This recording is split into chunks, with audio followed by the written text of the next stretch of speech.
So today, MV Agusta announced a super tasty looking special edition of their already bonkers Brutale 1000RR. This one is a limited run built in partnership with the iconic Nürburgring circuit, and so in this video we'll go through all of the details and I'll tell you about the best 5 features that you need to know about. But before we get started, a quick shout out to my channel sponsor Pegase Moto. They make the best GPS tracker that I've tried so far, and not only does it help to keep your pride and joy safe, but it also logs all of your ride data and lean angles to the app for reviewing afterwards. There's no subscription model, just pay for the device, wire it to your battery, install the app, and you're good to go. And on top of that, there's a €20 discount at the moment if you use the code MOTOBOB20. There's a link to their site in the description. So first up, a recap on the base Brutale 1000RR. This is their super naked offering with properly competitive power figures from the 998cc inline 4, 208 horsepower up at 13,000 RPM, and 116.5 Newton meters of peak torque at 11,000. On top of that, it's pretty light too at just 183 kilograms dry. You get a beautiful steel trellis frame, top of the range semi-active Öhlins suspension, the best of Brembo's braking hardware, and then everything you could ever want in terms of electronics. You got lean sensitive traction control and ABS, wheelie control, launch control, a whole bunch of engine maps, cruise control, their latest quick shifter, and a TFT dash with phone connectivity and nav, all wrapped up in a striking package that wouldn't go unnoticed at your local bike meet. Now there's a link in the description to my full review in case you haven't seen it already, but as you can imagine, it is rather quick. Of course, this sort of performance, spec, and the incredible styling and finish just doesn't come cheap.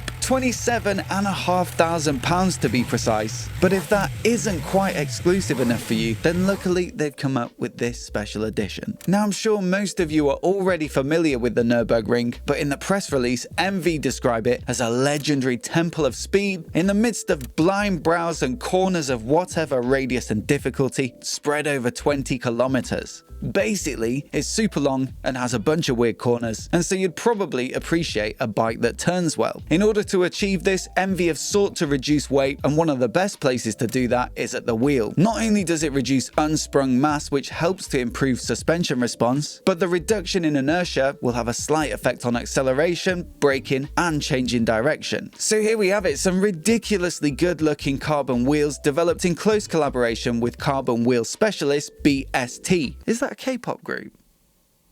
You get the billet hub, the rest is carbon, and then they're finished in this goldy, bronzy brown lacquer, which, well, it wouldn't have been my first instinct, but I actually think it looks pretty good and definitely distinguishes it from the standard bike. On top of that, dedicated to the track, there's a new exhaust system developed in partnership with AERO. It's entirely titanium, and instead of the manifold going straight from 4 into 1, it goes from 4 into 2 into 1, coupling cylinders 1 and 2 and 3 and 4. They say they've done this to produce a new torque values record, but when I compared the spec sheets, the peak torque is the exact same at 116.5 Newton meters at 11,000 RPM. That said, if you compare the official dyno charts, it does look like there's a bit of a dip on the standard bike between 7 and 10,000 RPM. It doesn't look so bad on the Nürburgring edition, so perhaps they've smoothed that out and that's what they're talking about. Either way, with a dedicated ECU map as well, you get an extra 7 horsepower at the top, taking it up to a whopping 215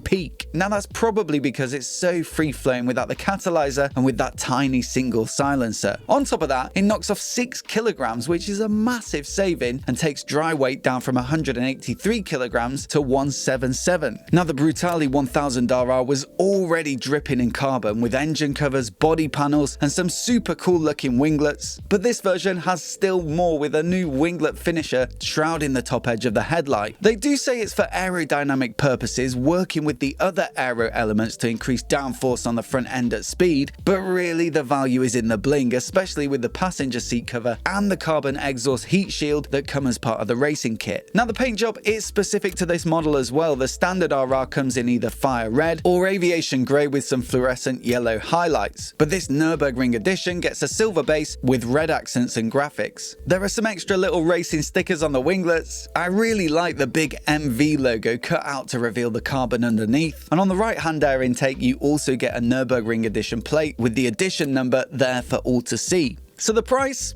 €39,900.